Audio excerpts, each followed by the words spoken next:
Gente, o Munir é um newbie no Instagram, né? Ele criou esse perfil só para conversar com a gente, para vocês verem como é que a gente está com moral. Então, ele ainda está se ajustando. O Dr. Munir Murad Júnior é oncologista. Ele é formado pela Universidade Federal de Minas Gerais, fez residência em clínica média e cancerologia clínica, é mestre em saúde do adulto pela UFMG, com dissertação sobre cuidados paliativos, um tema que me interessa muito. É coordenador do Programa de Residência de Cancerologia Clínica do HC da UFMG e do Programa de Cuidados Continuados do Instituto Horizonte. Esqueci alguma coisa muito relevante? Acho que não. Então tá. E aí, tudo certo aí? Se ajustou? Podemos começar? Podemos. Estava pegando umas anotaçõezinhas e umas coisas aqui. Desculpa, gente, se fez barulho. Realmente eu não estou acostumado a fazer isso por telefone, não. Eu sempre uso o computador.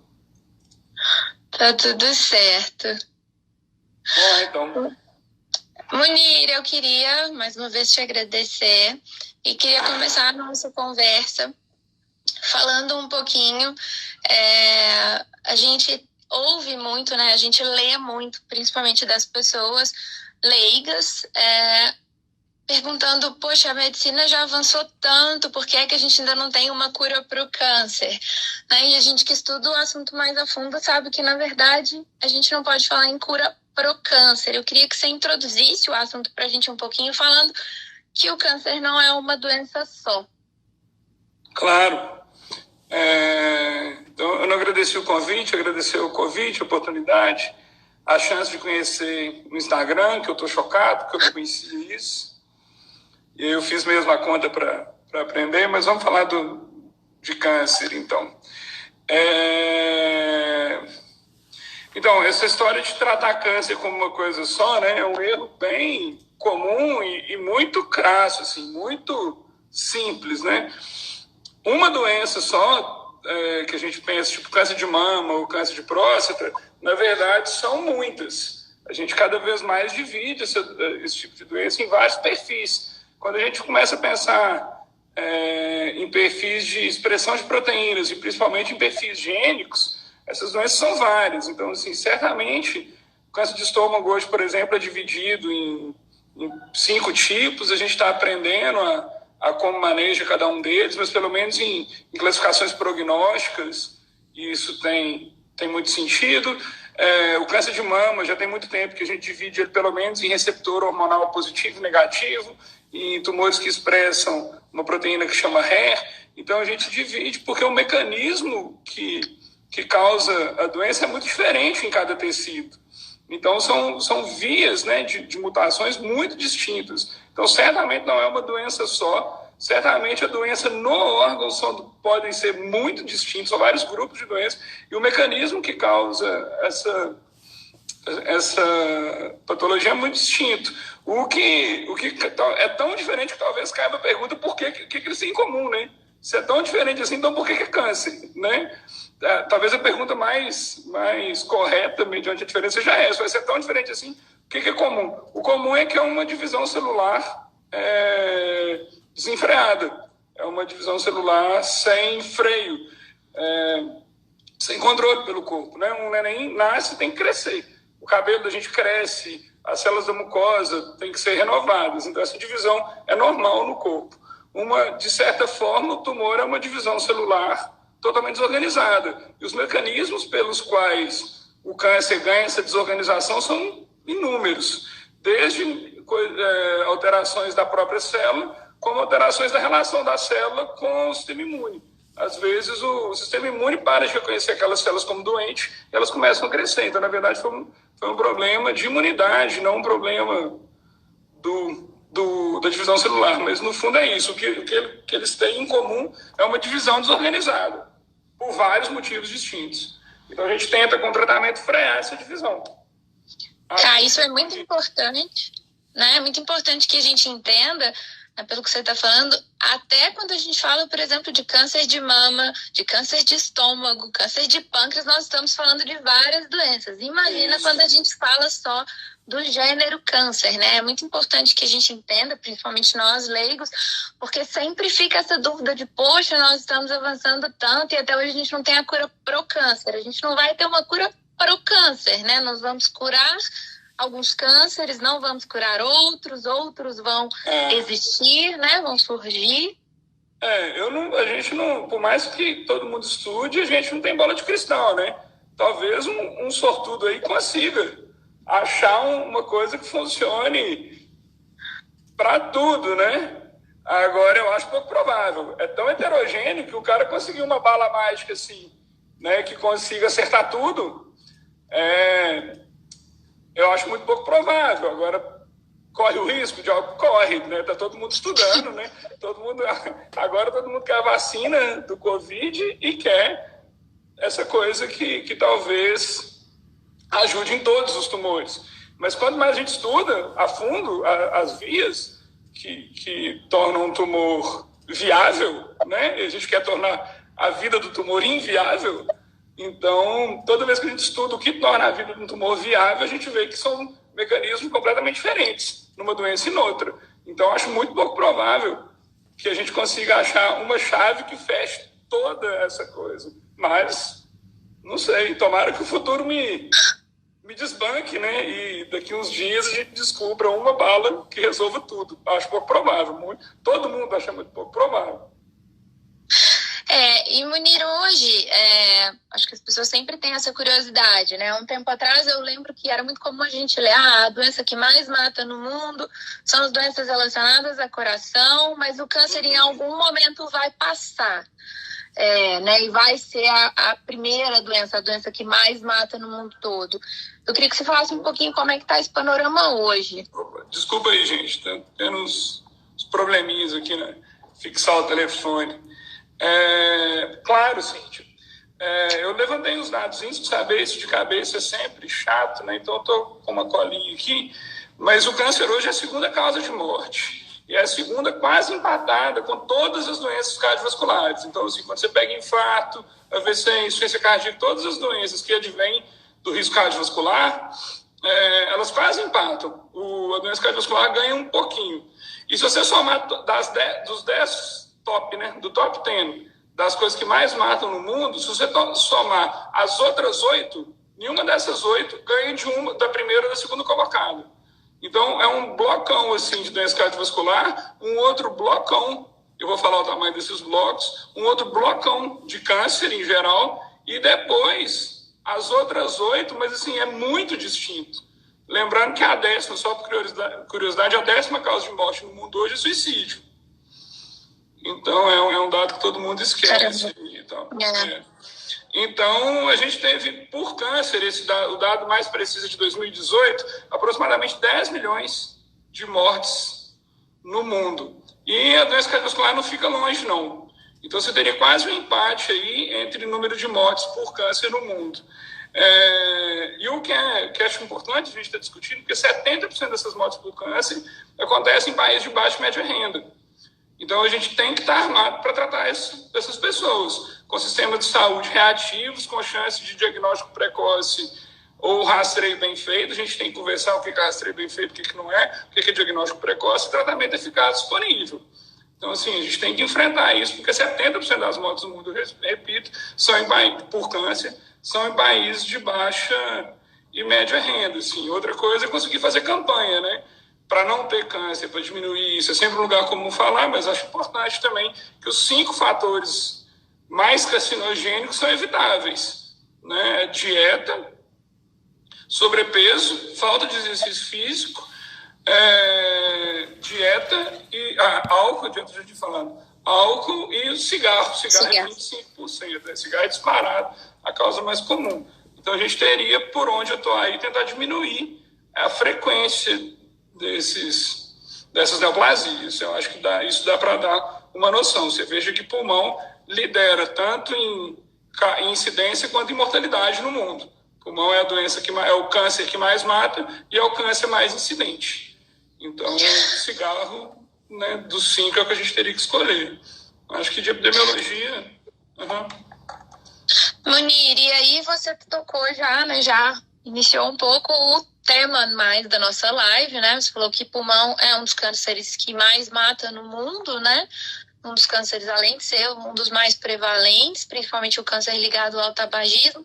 E eu queria que você falasse um pouco pra gente, dar uma definição de câncer avançado, né? Em geral, a gente liga isso à existência de metástase, e eu queria que você falasse um pouquinho, já que é o tópico da nossa live de medicamentos para cânceres incuráveis, se é benefício ou propaganda. Eu queria que você falasse, introduzisse o assunto dos cânceres incuráveis. Olha, Cíntia, depende do autor quando se usa esses termos. Depois eu vou falar dos outros termos que não são tão bem definidos. A gente poderia ir no dicionário, pegar e traduzir. Mas talvez seja mais fácil, mais apropriado explicar o que se quer dizer quando se diz câncer avançado na prática. Eu acho que são 2 situações clínicas. A primeira é muito mais frequente que a segunda. A primeira situação, quando se diz câncer avançado, é um câncer que já não está mais no órgão e está disseminado. Então, acho que é fácil falar. A gente pegou o câncer de pulmão como exemplo, a gente segue. Então, um tumor que não está mais no pulmão só. A pessoa fumou, infelizmente desenvolveu o câncer dali antes de tabagismo, e o tumor, em vez de estar só no pulmão, já está em pulmão, ossos, eventualmente fígado, cérebro. Então, quando a doença não está mais no órgão de origem, ela está disseminada, né? A fisiopatologia disso é a célula circular, né? Ela cai na circulação e circula e para em outro órgão. Então, o câncer tem que ter essa capacidade para ele ser metastático. A célula tem que conseguir sobreviver fora do tecido de origem, circular e conseguir se fixar em outro órgão. Então, isso que é tumor metastático, isso que é doença avançada, quase que sinônimo de doença metastática. Atualmente, alguns autores usam doença avançada para uma doença loco-regional avançada. Ela pode não ter dado metástase à distância, tipo isso que eu falei, do pulmão ter ido para o fígado, do cérebro, mas ela ter saído de um tumor de mama, por exemplo, que está na axila, andou só no linfático. Então, por vezes, alguns autores usam o termo avançado para doença não metastática à distância, mas logo regional. Ou seja, um tumor de estômago com vários linfonodos em volta do estômago, às vezes se usa o termo logo regional avançado para esse tipo de doença. Mas, via de regra, quando se fala avançada, está se objetivando dizer doença metastática. Tá. E agora, entrando mais, né, no nosso tema, embora isso não seja, né, não valha para tudo, a gente sabe que alguns tumores metastáticos, né, como mama e próstata, a gente tem uma porcentagem significativa de pessoas que têm uma sobrevida longa, mas a gente sabe, né, que na maior parte dos casos, na maior parte dos tumores, a doença avançada tem um prognóstico muitas vezes reservado, e apesar disso, a gente trata muito, e muitas vezes trata até bem o finzinho da vida, a despeito de todas, né, as intercorrências, de todos os efeitos colaterais que esses tratamentos trazem, de todos os infortúnios na vida de quem permanece em tratamento. Bom, você sabe disso, para quem está assistindo a gente, eu estudei isso do ponto de vista de pacientes, né? A gente sabe que existe uma expectativa muito equivocada dos pacientes, dos familiares, da sociedade, de modo geral, em relação a esses tratamentos para cânceres avançados. Mas eu queria que você falasse um pouco desse hipertratamento do ponto de vista dos médicos. Por que é que a gente está tratando tanto e por que é que a gente está tratando tanto até o final da vida desses pacientes? É uma pergunta pertinente e difícil, né? Você estudou ela e não dá para a gente responder ela numa tacada, mas eu acho que dá para a gente passar por pontos que sejam importantes. Então, assim, é claro que não dá para falar de forma geral, né? Cada tumor tem seu prognóstico, mas se a gente pegar um número assim, eu falei que são quase 10 milhões de mortes no mundo. E na verdade, são 9,6 milhões. E são 18 milhões de casos novos. Ou seja, metade morre em um ano. Isso não é um exagero. Metade das pessoas diagnosticadas morre em um ano. Isso, infelizmente, não é um exagero. Então, é um problema muito sério, né? Um número para contrastar, eu vou em 2 extremos. Um número para contrastar com esse: um homem com leucemia crônica LMC em 1980 teria uma sobrevida predita, mais ou menos, em 1980, de 3,5 anos. O mesmo homem com essa doença hoje, em 2010, hoje, quando esse artigo foi escrito, né, há 10 anos atrás, hoje em 2010, ele teria aproximadamente 27 anos de sobrevida predita. Então, repetindo, de 1980 para 2010, 30 anos, a sobrevida dele subiu de 3 anos e meio para 27 anos. Então, para essa doença aí, parece que a gente descobriu uma via, que a gente consegue mexer muito bem nela, dá para colocar muito na conta de uma droga que chama imatinib e de outras que sucederam, mas esse estudo está bem publicado e isso realmente alterar a história natural da doença. Eu não tenho dúvida, não. Uhum. Então, a gente tem dois extremos. Um extremo que eu acabei de falar, um dado que metade das pessoas morrem em 1 ano, e algumas doenças que a gente conseguiu efetivamente mudar sobremaneira a história natural da doença, e isso tem que ser visto. Eu peguei uma revisão de 2002 a 2014, foram incrementadas 71 drogas nos Estados Unidos para tratar câncer.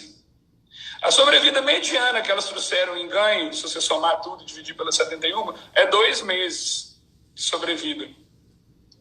Então, para doenças incuráveis, essas 70 drogas, em média, acrescentam 2 meses. Aí os pesquisadores britânicos falaram, não, isso está muito pessimista. Vocês fizeram um estudo muito rigoroso. Aí eu não vou ficar discutindo metodologia, que eles mudaram e aceitaram uma coisa, mas é realmente metodologicamente muito diferente. E aceitaram mais drogas, esse estudo britânico tem mais drogas, eu não me lembro aqui agora quantas, mas estou sacando aqui uma coisa em torno de 90, não chegou em 100 drogas não. E foram ver mais ou menos na mesma época, refazer esses dados com outros critérios de inclusão. E eles chegaram com critérios muito questionáveis em 3,1 meses, em vez de 2.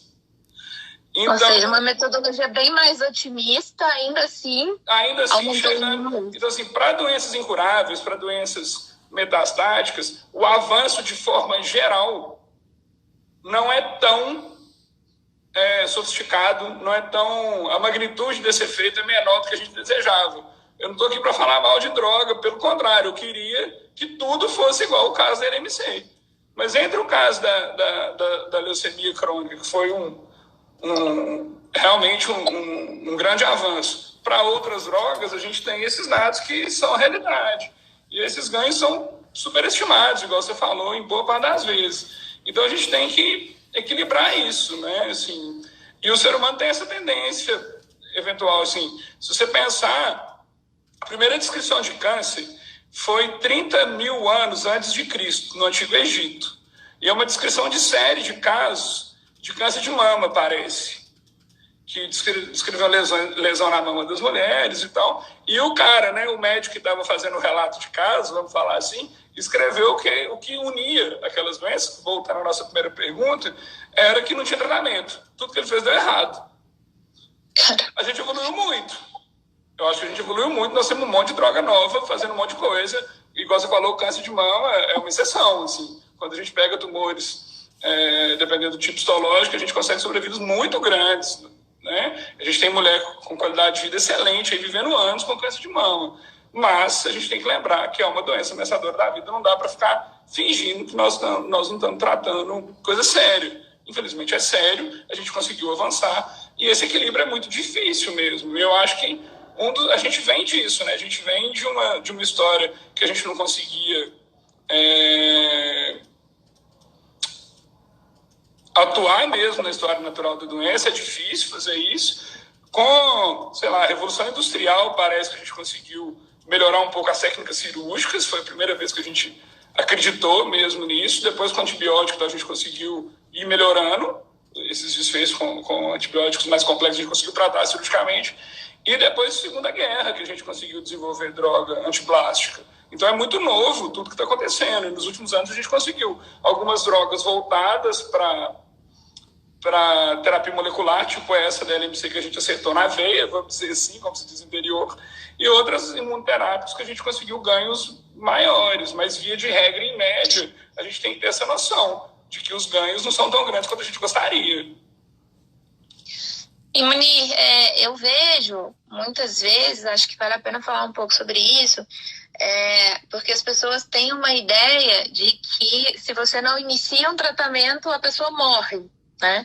Uhum. E a gente está falando aqui de uma sobrevida, né, marginal, uma sobrevida, na maior parte dos casos, pequena, né? Aí numa média boa de 3 meses. E isso não significa que se a pessoa, portanto, não tratar, ela morre imediatamente, né? A gente está falando de medicamentos que aumentam a sobrevida que ela teria esperada em aproximadamente 3 meses. Eu queria que você falasse um pouco sobre isso. Acho que isso tem que ficar claro, né? O que a gente mede aí com o nome médico que chama sobrevida é o tempo de vida do paciente, do diagnóstico da doença metastática até a morte. Então, tem doença, assim, que sem tratamento nenhum, a sobrevida mediana era 4 a 6 meses, e com a quimioterapia convencional isso chegou a 12, 14, às vezes 18 meses. Eu estou aqui usando via de regra o câncer de cólon como padrão para falar esses números. E aí, com uma droga mais nova e mais cara um pouco, você consegue subir esse 18 para 21, para 22 meses. Eventualmente 24, você faz 20 contra 24. Então, é sempre esse ganho incremental. E quando esse ganho existe, esse ganho incremental, a gente tem que discutir a metodologia dele, ver o tanto que a gente acredita nesse ganho, o quanto que tem de erro metodológico ali e o quanto tem de toxicidade financeira mesmo, como que os sistemas vão arcar com isso. Acho que esse equilíbrio aí não é para um oncologista falar que tem resposta, o mundo não sabe, é uma questão densa de responder, né? A gente teria que ter epidemiologistas sérios, economistas sérios, muita gente opinando nessa coisa. A Inglaterra tenta montar sistema assim, o Canadá tenta montar sistema assim, porque esse incremento em ganho e as custas de qual toxicidade para o próprio doente, né? Porque às vezes o ganho e melhora de qualidade de vida não é tão grande, ou às vezes é pior, né? E aí um pequeno ganho, a gente teve trabalho, aí fica fácil falar assim, porque isso é exemplo também que é minoria, né? Se a gente teve um ganho incremental mediano de 3 meses, claro que tem droga que deu 6, deu 9. Mas tem droga que deu 15 dias. Tem um estudo clássico que deu meio mês de sobrevida mediana. E aí a gente tem que falar assim, é melhor, quando alguém pensa dicotômico, né? É melhor ou pior sem esse remédio? Eu acho que a gente tem que amadurecer como sociedade para conseguir conversar essas coisas, né? Porque é difícil. Você perguntou do que faz, o que causa supertratamento, né? Posso falar um pouco do supertratamento? Por favor. A gente foi perdendo um pouquinho. O primeiro conceito de supertratamento é quando você, de overtreatment, né, o termo em inglês, é quando você faz o diagnóstico de uma doença que possivelmente não ia causar mal. Você faz um rastreio desnecessário, acha uma doença que não faria nada, o paciente ia morrer com ou sem uma pesada, que o tumor existe. Cada vez mais a gente sabe que é possível que isso exista. E aí você trata ela desnecessariamente. Então, overtreatment é isso, e não é exatamente do que nós estamos falando. Nós estamos falando de tratamento no fim de vida exagerado, né? Isso acontece, isso é um marcador de má qualidade, né? Então, a gente... Desculpa, eu acabei lendo aqui, alguém perguntou aqui, eu vou responder uma pergunta que pulou na minha cara. Eu passo depois as referências para Cintia, esse estudo clássico aí de meio mês é um estudo no câncer de pâncreas, tá? A gente passa as referências todas. Pode deixar. Então, perdi aqui, Cintia, foi mal. Voltando ao hipertratamento, né? Hipertratamento, fim de vida, obrigado. Então, a gente sabe que um índice para saber se aquele país, aquele estado, ou aquele centro de oncologia está tratando bem as pessoas, é a percentagem de pacientes que recebeu quimioterapia no último mês de vida. Porque se você fez quimioterapia em muita gente no último mês de vida, possivelmente você está tratando mal ela do ponto de vista sintomático. Em algum momento aí, em torno do terceiro último mês de vida, já é para você identificar que a quimioterapia só está trazendo malefício. Isso a gente sabe bem.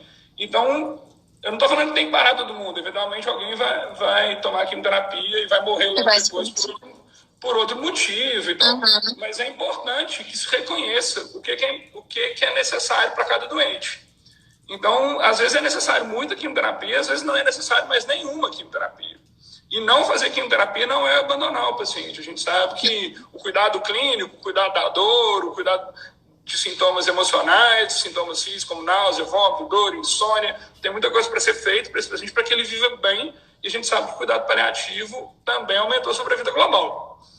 Agora, com isso, com essa conversa de que melhorar o cuidado é melhorar o tratamento, isso é verdade, a gente tem que cuidar bem das pessoas, isso não quer dizer que as drogas não fazem bem. Existe quimioterapia boa, existe anticorpo monoclonal bom, mas a gente tem que saber para quem, quando e como. E isso é uma tarefa difícil, né?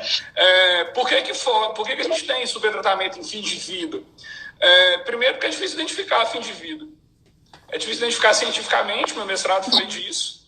É difícil identificar subjetivamente, e depois de identificado, é difícil comunicar para as pessoas. Então, a gente tem vários motivos aí. Se tivesse psicólogo aqui, ia estar, né, assim, é um campo vasto de porquê os motivos inconscientes aí que a gente não reconhece a morte. Isso é a primeira coisa. Mas, assim, eu vou ser um pouco mais rasteiro, em vez de analisar psicologicamente as coisas, vou te contar uma pesquisa que foi feita. O pesquisador elencou 10 superlativos em inglês, tipo groundbreaking, alguma coisa assim que elogiasse muito a droga. Ele fez uma lista de 10 e fez uma pesquisa sobre os últimos 10, sobre esses artigos no último ano. Ele achou 94 artigos médicos na imprensa leiga americana só, sobre drogas que eram game changer, e chamou isso de superlativo. Com esses 10 superlativos mais utilizados no jargão da imprensa, ele achou 36 drogas. Então, com 10 superlativos, ele achou 36 drogas e achou 94 artigos médicos de imprensa leiga. Dessas 36 drogas que eram game changer, que recebiam um desses 10 superlativos mais usados, a metade, 18, não tinha nem aprovação da FDA. 5 dessas 36 não tinha sido usado em um ano ainda. Então, assim, a pressão que se conta, né, que a terapia do câncer mudou, é muito grande. Existiram game changers? Claro que existiram. Mas existe muita coisa entrando na carona daquele exemplo da LMC, por exemplo. E eu acho que é um trabalho da sociedade madura, dos médicos, do judiciário, eventualmente, que vai trabalhar nessa incorporação de tecnologia ou não, dividir o que é isso e ver onde é que está esse sarrafo. O que é que se diz? Onde que está o sarrafo? Não sou eu ou você que vai colocar sozinho. Aqui a gente tem que pensar um jeito. A Inglaterra pensou o jeito deles, o Canadá pensou o deles, você estudou na Alemanha, você viu, né? Mas tem que separar. Para você ter ideia, o mesmo autor fez um artigo sozinho, procurando termos sem precedentes. Foi um ganho sem precedente, que é um jargão que se usa também muito. Um quarto das vezes que usou o termo sem precedentes, tinha estudo na mesma doença com ganhos maiores do que aqueles sem precedentes. Era mentira mesmo. E aí, mentira, esse desconhecimento, eu não sei, mas se dá mal aplicado o termo, né? E aí uma pressão muito... Então, assim, você junta esse medo psicológico, vamos chamar assim, essa incapacidade nossa de lidar com a morte, essa romantização da vida, um monte de coisa que vai acontecendo, uma incapacidade de lidar com a finitude, por inúmeros motivos complexos, difíceis e tal, que estão até além do meu conhecimento, mas que a gente arranha por aí, eu estou passando aqui rápido por eles, para conversar de remédio mesmo, que é o foco da nossa coisa. E aí você vê que tem uma propaganda enorme, né? E você, para fazer isso, para fazer ciência, você tem que tirar essa propaganda e ver onde é que está. E fazer ciência é difícil, já visto que a gente tem passado, né? Só mais um dado sobre, que eu separei isso, assim, sobre pressão. Um outro artigo do mesmo cara foi analisar quando usou o termo cura. Metade das vezes que a imprensa leiga usou o termo cura era para doença incurável. Porque então, isso não me surpreende. É uma pressão grande, né? Assim. Eu vou dar um exemplo aqui que eu até gosto de citar, né? Eu cito na minha tese de doutorado, que é o caso do Marcelo Rezende, né? Que era aquele jornalista da Record. E na época que ele desistiu, né? Ele falou, não vou fazer mais quimioterapia. Começou a buscar tratamentos alternativos. muitas matérias falaram como se ele estivesse desistindo do tratamento e por isso ele morreria, né? Como se ele fosse morrer da falta de tratamento e não da doença dele, que era uma doença incurável.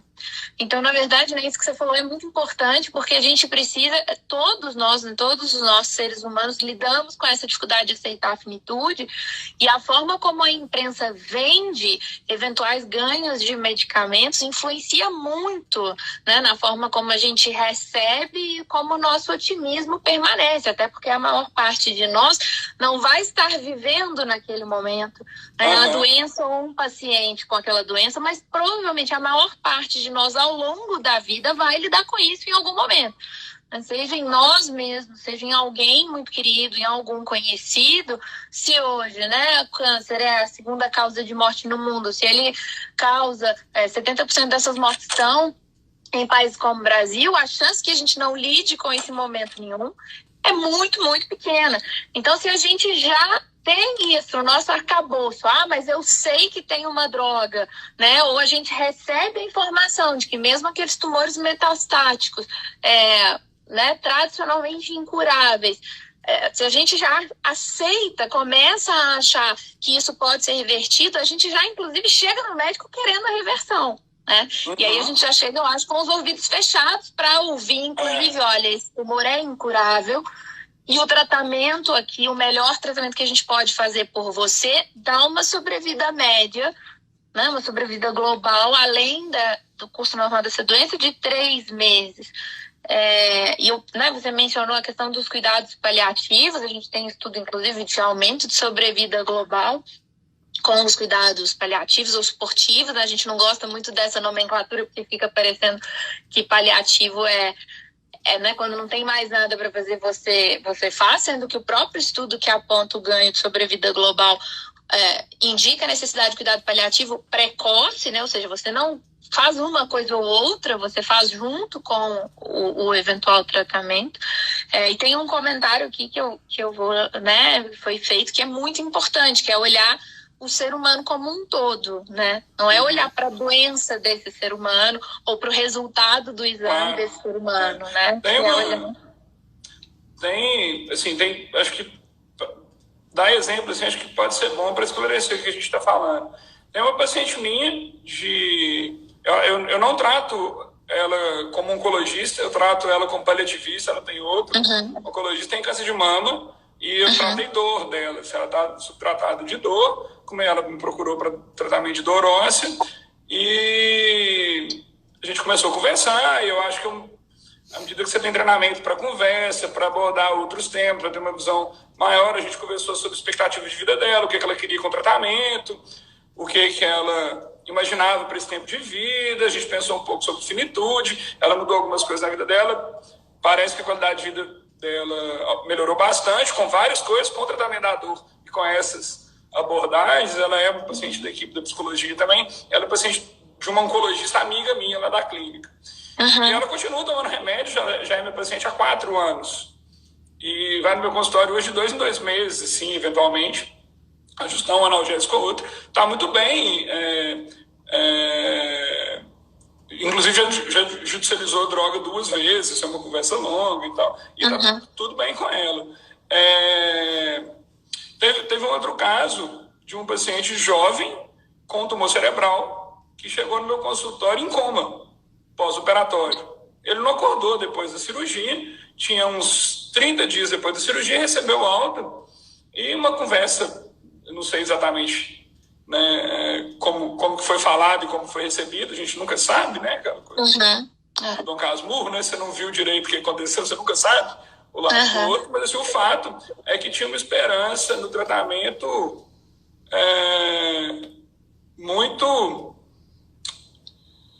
muito superior ao que era possível, né?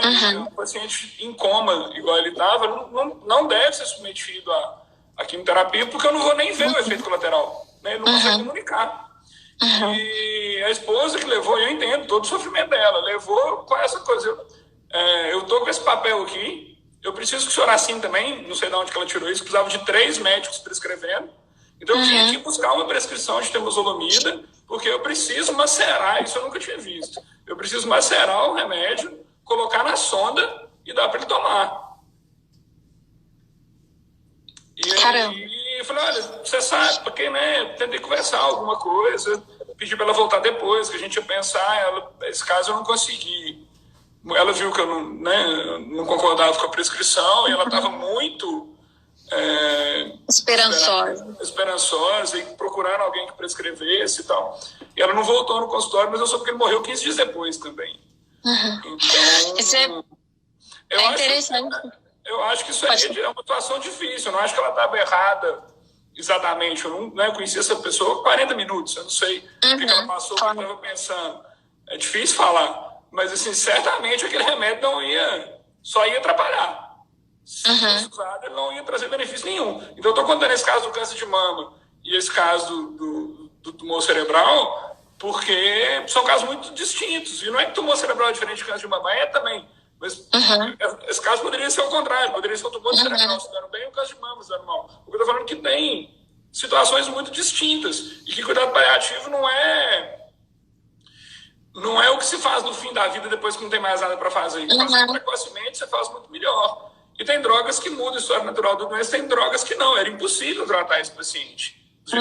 O tumor dele não foi ressecado, depois não contei. Ele foi submetido a uma cirurgia, foi ressecado parcialmente, tinha doença ativa ainda, e ele não conseguiu recuperar da cirurgia. É um caso, infelizmente, muito grave, né? A gente acabou de falar que câncer é a segunda causa de morte no mundo. 10 milhões de pessoas vão morrer por câncer. Nós vamos ver pessoas morrendo perto da gente. Infelizmente. E... Pai, irmão, nós mesmos. A gente tem que ter algum estofo para lidar com isso. É duro, é difícil. Nós vamos ter que encarar isso.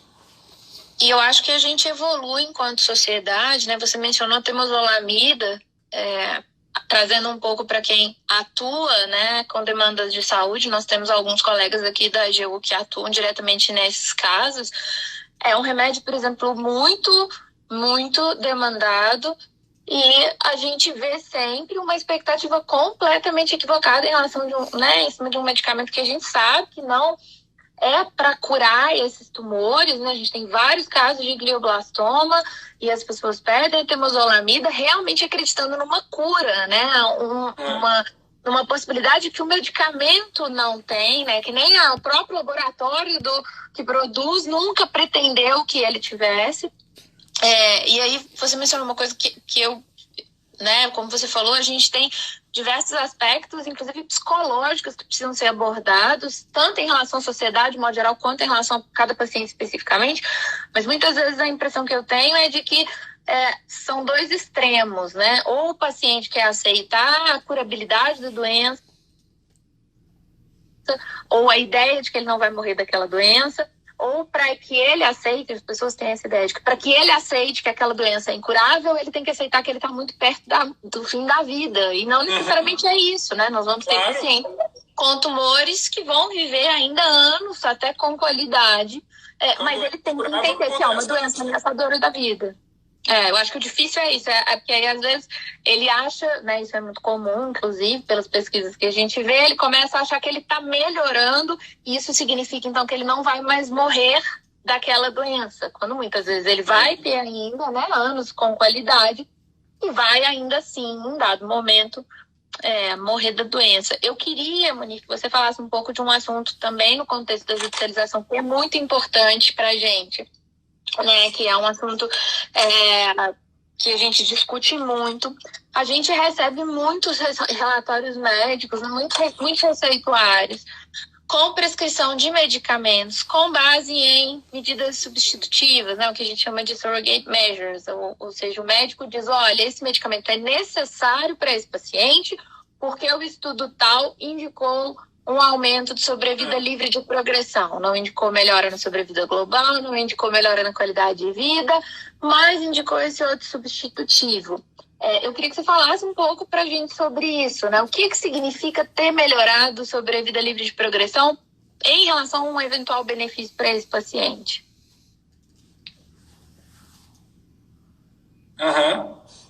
Picou um pouquinho, mas eu acho que eu entendi sua pergunta. Se eu tiver... Acho que não. Desfecho substitutivo, né? E PFS, né? Isso. Ó, só o negócio, eu dei o exemplo de temozolomida e eu tive pacientes que responderam bem a temozolomida, tive pacientes que responderam nada a temozolomida, isso acontece, a gente sabe o efeito mediano dela e isso tem que ser discutido, né? Eu não vim aqui falar de uma droga específica, mas quando eu ia mais com o caso, era contar que não tinha o menor sentido usar a droga naquele momento. O paciente poderia ter sido outra droga. Agora, a gente pode, inclusive, marcar outras reuniões para discutir especificamente cada droga. Acho que é uma coisa importante para a gente entender. Para a gente seria um ganho enorme. E para a gente discutir drogas especificamente, a gente tem que entender alguns conceitos básicos. Então, a primeira coisa, eu vou tirar do assunto câncer, que eu acho que fica mais fácil entender que é desfecho substitutivo, falando de uma coisa menos dramática, né? Então, o paciente tem colesterol alto, não está sentindo nada. Para que eu vou dar remédio para colesterol para ele? Para baixar o colesterol. Beleza, mas ele morre do mesmo jeito, infarta, se isso acontecesse, né? Não é verdade.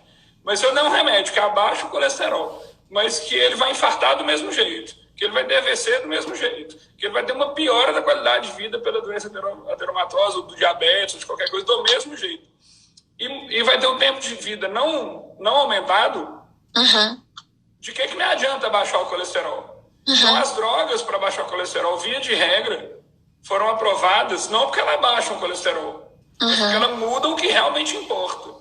Hoje eu estava lendo, o cara falou assim, o melhor conceito de desfecho substituto é um desfecho que os pacientes não sabiam que existia antes de ter ido no médico.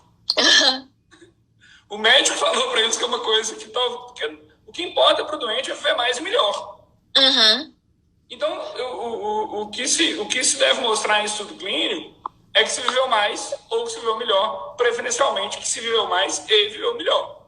Mas uma das duas coisas já está bom demais, né, se a gente conseguir. O que acontece é que às vezes a gente sabe, por exemplo, que abaixar o colesterol, de tanto que a gente já estudou, a gente sabe que abaixar o colesterol eventualmente vai aumentar a sobrevida mesmo, vai diminuir outros desfechos. Então a gente começa a admitir abaixar colesterol como um substituto do que eu quero, que é infarto, que é... Então o desfecho substituto é isso. Eu meço só metade do jogo e já sei que dali para frente quem fez isso vai ganhar o jogo. Na imensa maioria das vezes, o colesterol é um falso exemplo. A queda de colesterol não é necessariamente convertida em sobrevida. Então, abaixar o colesterol não é um desfecho clínico relevante, tão relevante também, é questionável, porque na imensa maioria das vezes, quando a gente escolhe o substituto, esse substituto não se relaciona tão bem quanto a gente gostaria com o desfecho importante. Então, é isso. Em câncer, o substituto mais utilizado é a doença ficar estável. A gente mede a doença ficar estável na tomografia. Faria todo sentido, assim como faz sentido o colesterol também, que se a tomografia está igual, se as doenças hepáticas, pulmonares continuam do mesmo jeito, é porque o remédio está funcionando, o paciente vai viver mais. Só que isso foi extensamente estudado. Isso não aconteceu. A gente sabe cada vez mais que sobrevida livre de progressão não quer dizer sobrevida global. E isso é um grande problema, porque como é que isso tudo começou? O cara queria saber se o remédio funcionava, anos 60, o autor, se mudar 50, viu, Cíntia? E aí ele pegou umas bolinhas de tamanho maior ou menor, colocou debaixo de um colchão de espuma, imitando a pele, e dava para os médicos, 6 médicos, para eles palparem e falar que bolinha era de que tamanho. E numa espuma, acho que de 3 ou 4 centímetros, eu não lembro exatamente quanto que ele escolheu que era semelhante a tecido adiposo, as pessoas só conseguiam ver que uma bolinha era de tamanho diferente da outra se o raio da bolinha fosse o dobro. A bolinha tinha que ter o dobro do tamanho para conseguir a pessoa ver na palpação. Aí, olha, se na palpação eu só sinto diferença a partir do dobro do tamanho do raio, se dobrar, eu vou considerar que aumentou. É daí que veio. O critério de RECIST é mais ou menos uma adaptação, mais ou menos não, é uma adaptação direta dessa conta, só que em tomografia. Então, isso não quer dizer nada para o paciente, isso foi criado assim. com uma brincadeira de bolinha de 6 médicos. Uhum. E aí a gente foi estudar anos depois, 30 anos depois, se isso se relacionava com algum desfecho importante para os pacientes. E, infelizmente, não. Agora, por que não é só de burrice, né? Assim, qual que é por que as pessoas acreditam? Primeiro, porque tem um racional. Uhum. Se tem um racional para que isso aconteça, né? Se parece lógico que sobrevida global substitua sobrevida, então isso não quer dizer que é verdade. Uhum. A ciência deve testar. A ciência testou e funcionou. Mas as pessoas continuam usando, porque o argumento é: se essa droga deixou a doença estável, até eu ter um estudo de segmento maior que mostre ganho em sobrevida global, eu vou perder muito tempo. Então eu vou aprovar essa droga de maneira mais rápida, quando ela der só sobrevida livre de progressão. Não sei se está claro o que eu estou falando. O mesmo autor que estudou aqueles superlativos estudou esse tempo. Dá menos de 1 ano a mais. É muito pouco tempo de verdade científica para você cristalizar uma verdade. Né? Assim, seria 1 ano só a mais de pesquisa, em média, para você ter todos os estudos em ganho em sobrevida global. Em que cenário que nós estamos? 2/3 das drogas aprovadas, tanto nos Estados Unidos como na Europa hoje, são aprovadas por desfecho substituto. 2/3. Então a gente não sabe se essas drogas são eficazes realmente no que a gente quer. Aí tem um outro pulo do gato. E se você aprovasse elas num tipo de aprovação que chama aprovação acelerada, isso ia exigir que você mostrasse depois o ganho sobre a vida global. Se não acontecesse, você tirava a aprovação que você deu acelerada.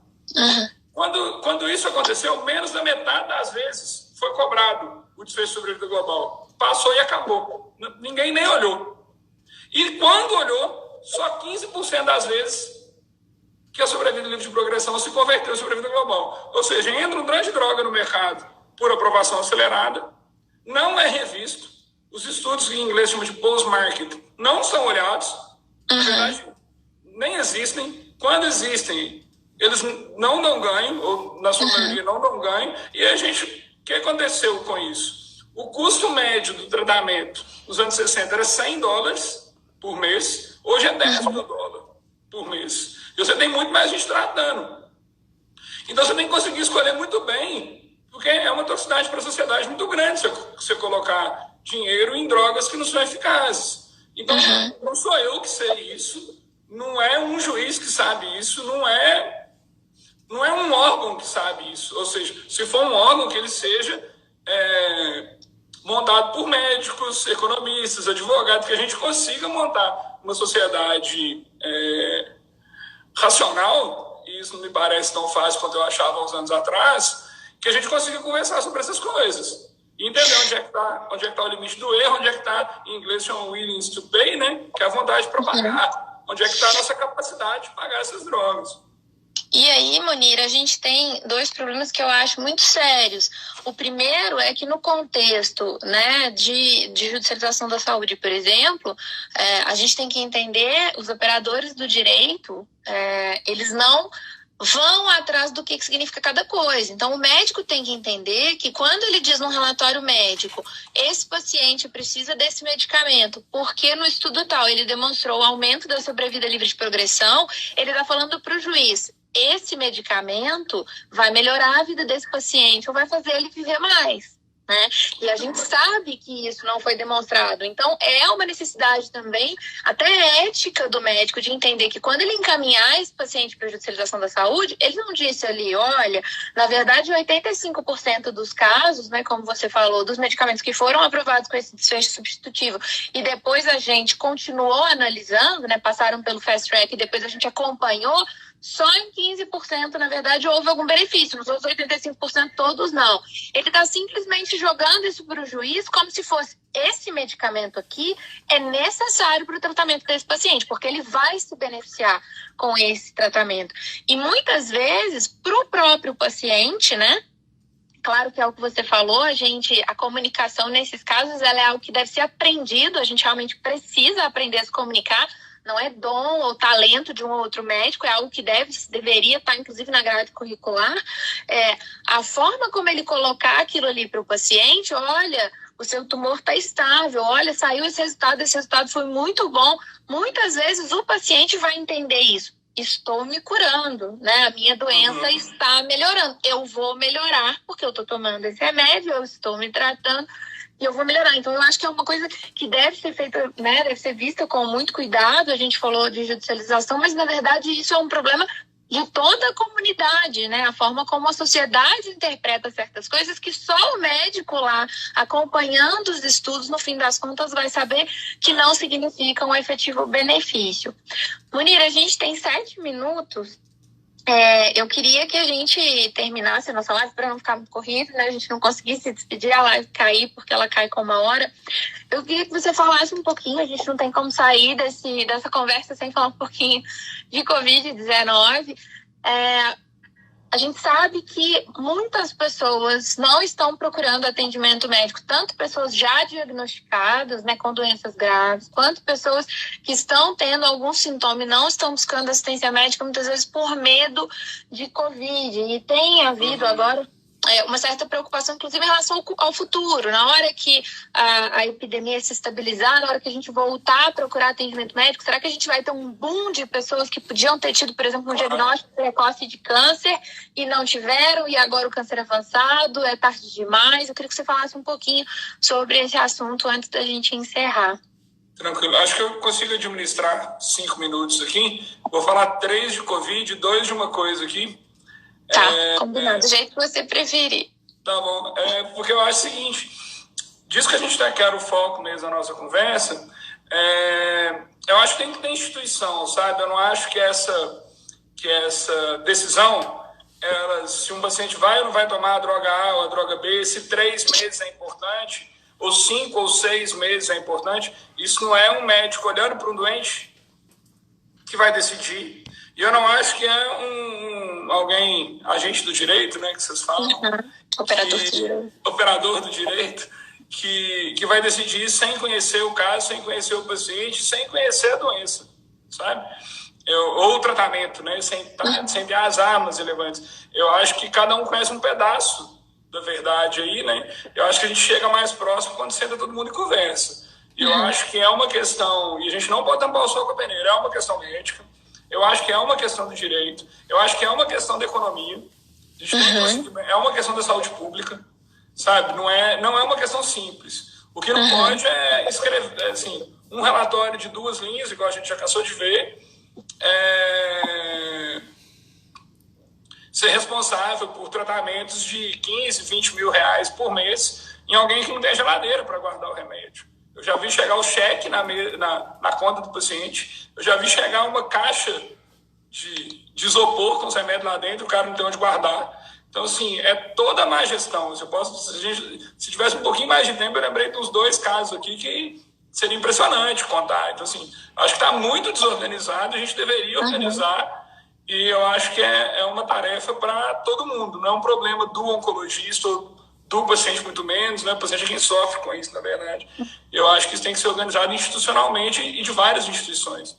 É só uma frase, Munir, só porque depois a gente não vai voltar nisso, mas o custo, né, no Brasil, principalmente, as pessoas têm essa tendência de considerar que o custo é secundário, o custo é tudo, né? A Inglaterra fez um fundo para financiar câncer e esse fundo quebrou, são drogas muito, muito caras, a gente precisa fazer escolhas, né? Só Claro, o custo tem que entrar na conta, né? E é só pensando em custo que você consegue negociar desconto.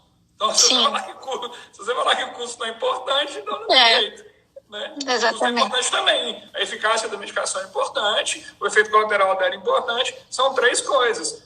Se aquele remédio funciona, se aquele funcionar é importante, porque às vezes é 15 dias, então não é importante, não quero nem conversar.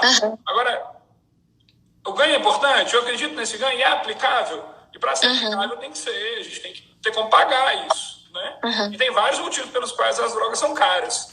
Mas dá para adiantar que não tem relação com a matéria-prima que ela é usada, não tem relação direta com o tempo que ela gastou para ser desenvolvida, pesquisa e desenvolvimento, e não tem relação com a eficácia dela. Então, assim, as três coisas que parecem ter relação, não tem. Repito, não tem a ver com o custo da matéria-prima, não tem a ver com o desenvolvimento de pesquisa e não tem a ver com a eficácia. A gente pode conversar depois. Para falar do Covid em 2 minutos, acho que é um problemão, Covid e câncer.